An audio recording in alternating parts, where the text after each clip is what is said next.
Hello, welcome to the Real Estate Regroup Show. I am your host, LJ Walker, a real estate investor helping you realize your dream of owning a home or investing in one. Today's show is dedicated to those of you who are trying to sell your homes because you need to move to another one. And you're wondering why your home is not selling. After all, you need that money from the sale of that house to finance the purchase of the other house, Well, there's a number of reasons that could be preventing this. So let's talk about those reasons, and then I'm going to talk about some solutions to those reasons as well. Okay, number one, you might have a lousy realtor. It's been my experience that realtors who typically work in one neighborhood don't always work well in another neighborhood. Why? Because they already have clients in the other neighborhood. They're familiar with that particular neighborhood. So their priorities are over there and not over where you are. Okay, even if that realtor came to you recommended by coworkers, friends, etc., if they are not in your neighborhood, I would be hesitant in hiring them. I would be more prone to hire realtors that live in the current neighborhood where that particular house is. I would also say that even with those realtors that is in the neighborhood of where your home is, you still have to be careful because all realtors don't have the same work ethic. Some will not honor your timeline and your money. So what you need to do is get one recommended that lives and works, or if not live, but at least work in the area where your home is, and who also honors your timeline and your money and respects you as a client. Next, the inspection. Let's say you have people coming into all of your open houses, and even when you don't have an open house, they're interested, and they even maybe sign some paperwork. If the inspection comes up with anything wrong, that can turn away people. And if you've noticed that the inspection has always been the same thing, you should honestly think about fixing it. Because a lot of times, believe it or not, whatever repair you need to do to fix that, you'll normally make that money back once that house is sold. Okay? Me personally, I'm allergic to mold. So if I'm looking for a place to live, I can't buy a house that has mold in it. Number one. Number two, someone who is an investor, I can buy a house that has mold. But guess what? I'm going to deduct whatever price it is that you have placed on that house. Why? Because mold is expensive. You have to get people who are licensed to remove mold to get into that house to make it, to correct it. So that is why you need to really pay attention to the inspection. Okay. Next, location. As many of you know, real estate location is important. Now, I like to travel, but I do not want to live across the street from the airport. I do not want to live underneath the train station. Why? Because of the noise. The noise is going to be too loud. Now, as an investor,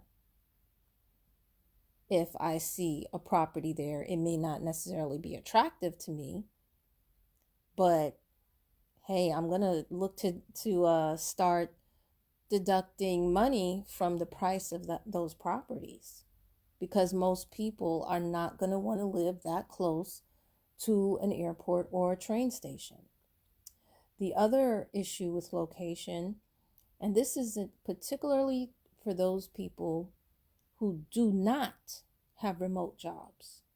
Many people who do not have remote jobs want to live in an area that's either close enough to transportation to get them to a job or close to jobs. And if you are too far away, there's nothing much you can do about it, but that might be one reason why you're not getting many offers. And then another reason that you can't control is the economy. When we had the recession, a lot of houses did not sell, unfortunately, because people didn't have jobs. Okay? Now, moving on to the next section of other reasons why people move away, you may say to yourself, well, yes, you can't please everybody. No, you can't please everybody, but you can, to a certain extent, satisfy most of the people who would be interested in the home that you have. But there might be other things that you have done that have turned people away, or other issues. Number one, curb appeal. Curb appeal is very important. The outside of your home should look clean and neat. Being pretty is definitely important, but being clean and neat would definitely be the number one issue. If your property looks like Nightmare on Elm Street, I'm telling you from my own experience, when I was looking for a place to live, I used to tell the realtor, don't even bother to stop in front of that house. Keep going. I'm not coming out. I am not looking at that house. I don't want it. I'm not buying it. As an investor, different story. Because where I live and where I invest is two totally different things. And as an investor, you can take that Nightmare on Elm Street. You can get a good price on it. You ain't going to pay the full price that they want. You know that going in. And once you do get it, you know that you can fix it up and make a whole lot of money on it, because you'll take it to looking like one of the houses that you see on, the Housewives or what have you. So yes, curb appeal is definitely important. Now let's take a look at inside of the house. The inside of your house also should be clean and tidy. I have seen houses that were just nasty, filthy. Some people had pets that doo-dooed, that left their feces throughout the house. I have friends and family members who have pets, and their house is clean. So I expect everybody else to be the same way.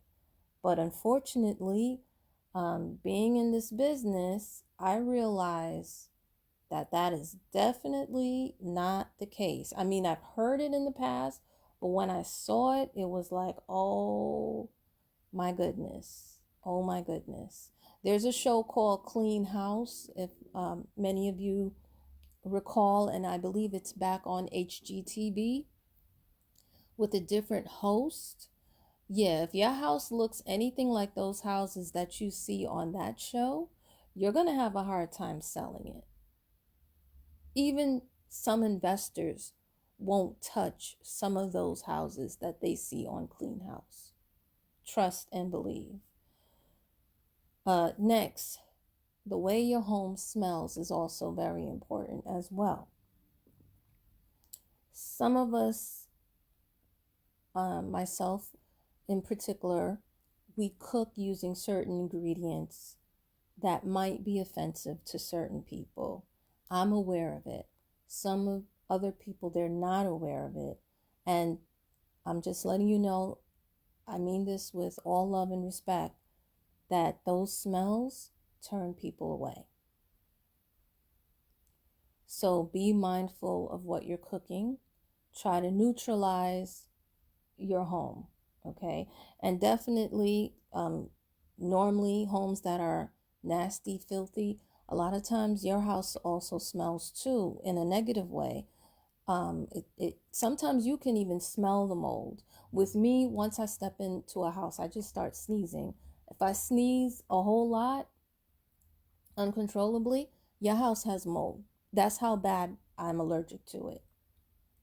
So when you are doing open house, when you know that somebody is going to come and look at your house, please, please be mindful of any odors. Please have it cleaned up. Don't have people coming in playing hopscotch because they got to hop over this, that, and the third because they can't step on it. They can't walk everywhere like, walking into other people's homes or walking down the street. No, clean it up. Next, crime. If your area is known to have crime, unfortunately, there's not much you can do about that except for maybe get an alarm system, contacting the police, that sort of thing. But crime is an issue, and it is a turnoff for people. Declutter. If your home has a lot of tchotchkes in it, if it has a lot of souvenirs, or just a lot of things not organized, that actually can deter people. Because when you have a lot of clutter, it makes your home look smaller than it actually is. So people are thinking that they're not getting the square footage that they saw advertised. And that'll turn them off. People want to imagine and envision themselves in your home. Let's now look at the decor. I see this more in New York than any other state. Not to say that other states don't do this, but a lot of people in New York have red walls and black walls. Now, me personally, I have seen where it works and it actually looks good. Here's the problem. Most people, their furniture and their decor does not fit a home that has a red wall or a black wall or any other dark colored wall. So when they see it, even though they'll come in your house and they might say they like it. First of all, some people lie. Sometimes they don't like what's in your house, but they'll tell you that they like it. But I will, if I like it, I'll tell you I like it. But if I can't see my furniture in there, then that's a problem. And you have to realize that most people, especially most people in the United States of America,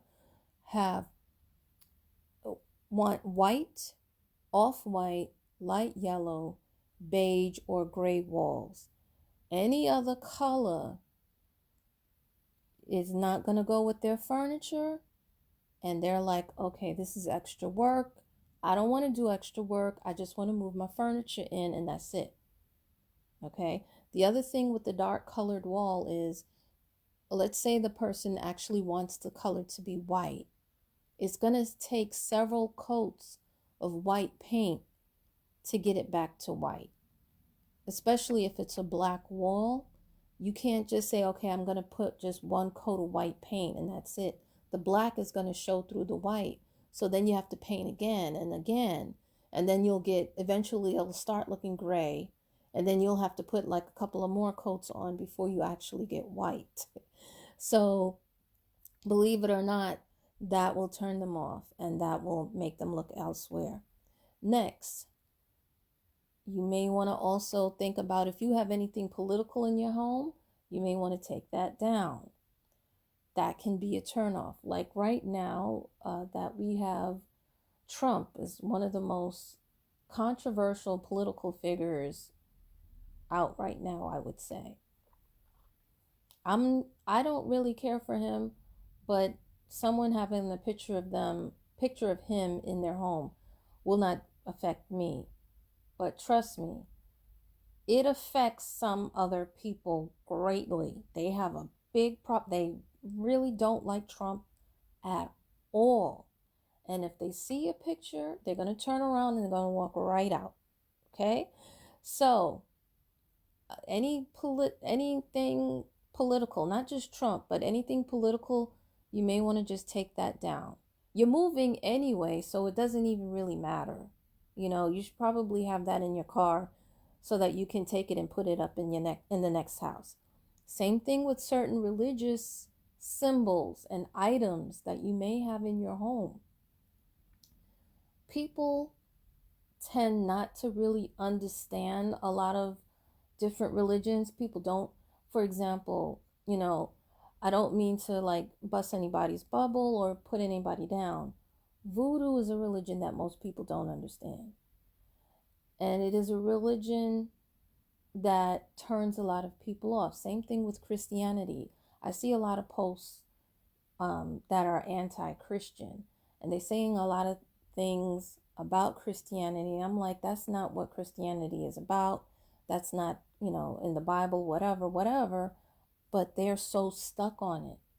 So you may want to just take those pictures down, take those items down. Again, it's not going to be your house anymore because you're selling it. And you're going to want to put that in the new home that you're going to anyway. So I would say play it safe and remove those items from the wall or from the refrigerator or wherever else. Just be mindful of things like that. And also, let's say you're not a political person, you're not a religious person, but let's say, even some sexual uh, posters that you might have in your bedroom, take those down. You're taking them with you when you move. The person who wants to live there or who's considering living and buying your property, they might find that to be offensive, when you have porn all over the place. So, or when you have certain slogans, take them down.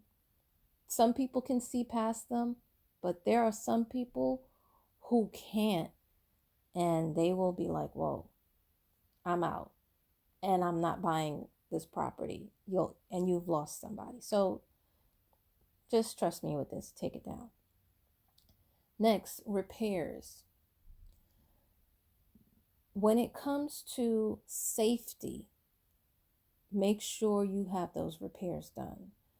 That house that I saw that looked like it was a dungeon, the guy was telling me I got to be careful walking down the stairs.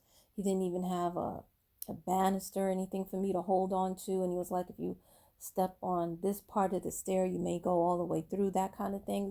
That's a safety hazard, and if that happened, now that I'm older and a little wiser, I realized I could sue him for that. So you want to definitely take care of those repairs. Next thing that I notice is that some people, they price their property too high. What you want to do, you can visit Zillow, you can visit House Values. They're not always accurate. The most accurate and best thing for you to do is, of course, to get yourself a real estate appraiser.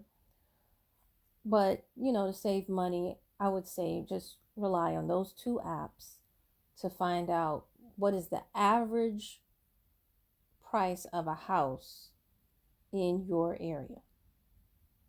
And then consider what it is that you have that other people don't have. And to be quite honest with you, in the long run, I've found that it's best when you underprice it and not overprice it or even hit the price on the nail of the head. When you undervalue it just a little bit, not too much, but when you undervalue it a little bit, a lot of times you'll find that you'll have a pricing war going on. And you want that. You want people to battle for your home. Okay?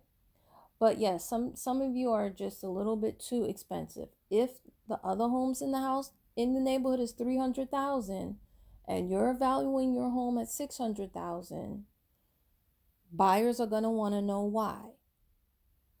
And telling them little sob stories of family history, people don't care about that. That's something you care about, but the people who are buying your home, they don't care about your family history. Okay? Do you have a pool? Do you have wood floors? Do you have a sunroom? Do you have a deck? What do you have? Do you have a bigger backyard? Do you have a bigger front yard? Do you have AC? Do you have a fireplace? What do you have? Why are you charging $600,000 and the people around you are charging $300,000? If you cannot tell them what features your house has, they're walking out the door. Or if they are really interested, they're not going to pay you $600. They're going to pay you less, a lot less. They might even pay you less than the $300,000 that you want. So don't do it. Next, timing. This timing is really more for those of us who live northeast and mid-Atlantic, because we have snowstorms up here. Colorado also has snowstorms. So spring, summer, and fall, normally houses sell better. There's normally more traffic, and you can also normally get the price that you actually want the house for, as opposed to when it's winter, because nobody really wants to be moving when it's a blizzard and we have like 20 inches of snow. People don't really want to move during that time up here. Down south, it doesn't matter because they don't really get much snow. If they get a snowstorm, it's 1 inch. They shut down the whole city. So anyway, no, New York, we're still up, we're still running, but people are less likely to move during that time. So if you're selling your home during the winter, and we are having one of those blizzard type winters, you're going to have some issues. I know there's not much you can do about it, but that's an issue. Next, and then this would be the last part, and this is for those of you who are trying to do it yourself as opposed to hiring a realtor. If you are putting up photos on the internet, in newspapers, of different rooms in your home, some of you don't have enough lighting in those pictures that you're putting up. Pictures look real dark, and people like light. Now, I personally, to be quite honest with you, I don't like a lot of light in my house. I like darkness because I work at night, so I sleep during the daytime typically, so I like it dark. Okay, there's a couple of other people that are like me as well. However, if I'm going to be looking at homes to invest in, I want to see the property. And if you don't put enough light in your photo, I can't see it to say that I like it or that I want to buy it. You understand? So if you're doing it yourself, bring some more lamps, put some more light, get a better flash on your camera, and take those photos and then put them up on the website so that you'll get more people willing to look at your home. So after we've gone through all of that, now let's look at what we can do as an alternative if we can't sell our home. We mentioned before getting a better realtor. You can also get a wholesaler. Where do you get wholesalers? You can go to your REIAs, the Real Estate Investors Association. You can also look online at different real estate Facebook groups, for example. There might be a wholesaler there that can help you out as well. Wholesalers, unfortunately, are not regulated. So I would say proceed with caution. Get recommendations before you go ahead and use them. Next, another thing you can do is you can donate your home. There are places like Habitat for Humanity that will take homes that, are having a hard time being sold. And yes, that would be a great tax deduction. Speak with your accountant, of course, before proceeding. Next, you can, especially for those of you who are trying to sell the home yourself, consider lowering the price of your home. And like I said, the lower, I would say, if they say it's like, let's say the average is $1 million in your neighborhood, make it more like, don't go below 800,000. Okay? Because again, you want that bidding war, And trust me, that bidding war will make it so that it goes over $1 million. Okay, so that's something to consider. Again, there are various apps you can use, Zillow, House Values, that can give you a clue as far as how to evaluate your home. You could also look on, like, if there's another house in the neighborhood that's selling, you can find out by going on Craigslist even, or looking at the New York Times or your local paper, and you can see what other homes in the neighborhood are currently selling for and see if you're in that particular range. The next thing you may want to consider, and this is particularly helpful if you are in an economy that's not doing that great, you want to consider lease option, lease purchase, or owner financing. When you choose one of these three strategies, what you're doing is you're allowing people who normally would not be able to get a loan from the bank. They would actually go to you, and to a certain extent, they'd be using you as the bank. See, with lease option, lease purchase, and owner financing, they give you a down payment. And then they pay you monthly until the home is actually paid off. And this is why, in order to structure this, you need a good lawyer. And if you want one, I can recommend one for you that can help set this up. What the differences between lease option, lease purchase, and owner financing, let me tell you. Okay, so lease option is when you give the person the option as to whether or not they want to buy the house or not. Again, they give you a down payment. Again, they pay you monthly, and then they decide whether or not they want to opt in or opt out. Normally, you give them 2 to 5 years to make that determination. Sometimes they stay, sometimes they go. Lease purchase is the same thing. The only difference is you decide whether or not you want to keep that person on or you want to let them go. Now, both with the lease option and lease purchase, they are required for most of the maintenance, but a lot of times, not always, and it depends on the state, you might be required for any big major repairs. Like you may be required to fix the roof, for example, while they are only responsible for, let's say, the plumbing, the lighting, that kind of thing. Okay. With owner financing, you do not do any maintenance at all. The maintenance is up to them. And also with owner financing, they are not considered tenant buyers.